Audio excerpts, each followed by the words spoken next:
Good morning nga sa inyo mga guys, mga manonood sa ating YouTube channel.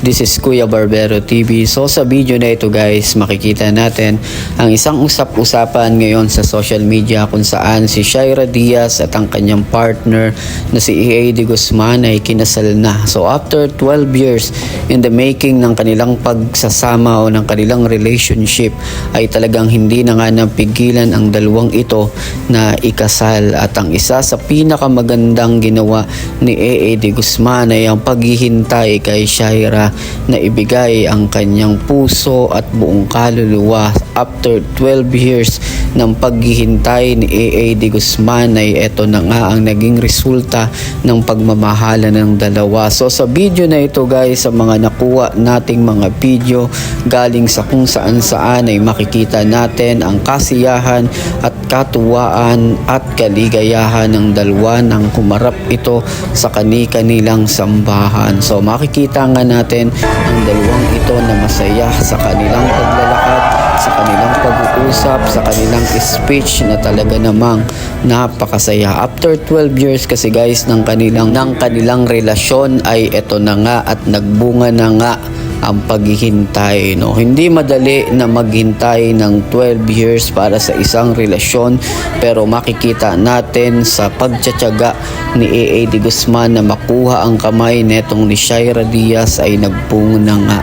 So makikita talaga natin guys na kapag tayo ay naghihintay sa ating mahal sa buhay, talagang mahal natin ang isang tao, ay hihintayin natin ito at ihaharap ito sa pinakamaganda, pinakamasayang araw na okasyon. So eto na nga guys, mapapanood natin sa kanilang video ang kanilang pinakamasayang okasyon, pinakamasayang araw para kila EA De Guzman at Shaira Diaz. At syempre binabati natin ang dalawang ito dahil hindi biro ang maghintay para sa 12 years at hindi ganun kadali yon guys, no? Kaya bilib tayo sa ganitong mga klaseng lalaki at babae na talagang bago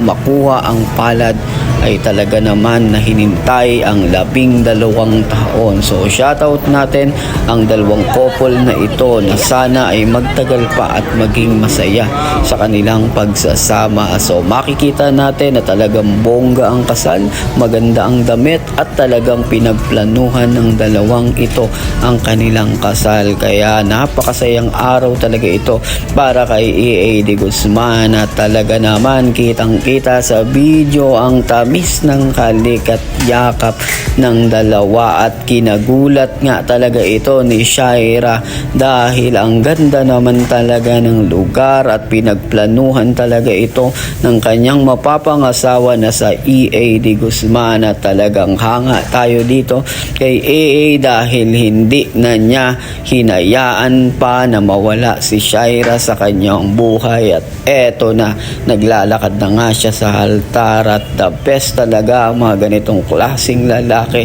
at bilib tayo sa ganitong klase ding babae na talagang hindi naghanap ng iba at talaga namang pinatunayan din na mahal talaga netong Shaira si EA De Guzman dahil nga naman sa tagal ng panahon nasubukan na ito ni Shaira si EA na talagang matyaga, matiis at may patient. Talagang ang hirap ng ganito, pero kita naman natin mga guys na talagang may nilaga sa paghihintay at eto na nga ang pinakamasayang araw nila.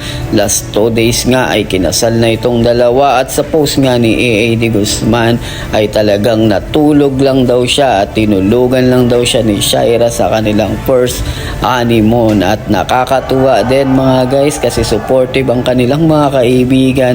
Isipin nyo naman talaga sa 12 taon ng kanilang paghihintay ay pwedeng may magbago at pwedeng hindi matuloy, pero kitang-kita natin na talagang pinagplanuhan, talagang pinaggastusan at napakabongga ng kanilang kasal. At sana wag dumating sa point na sila ay maghiwalay din dahil uso ngayon ang hiwalay, pero sana'y wag naman dahil masasayang ang 12 taon ng kanilang paghihintay. At sana ganito rin ang ating pinanonood na tambalan o tandem ng Mick Chris, no? hihintayin din natin sila na maging ganito ang kanilang kwento ng kanilang buhay sa Team Kalingap. At sinashoutout din natin ang Team Mikris at ang Team Kalingap. Nawa sana maging ganito ang kwento ng kanilang buhay gaya ng kay AA and Shy Raddy Guzman, and congrats.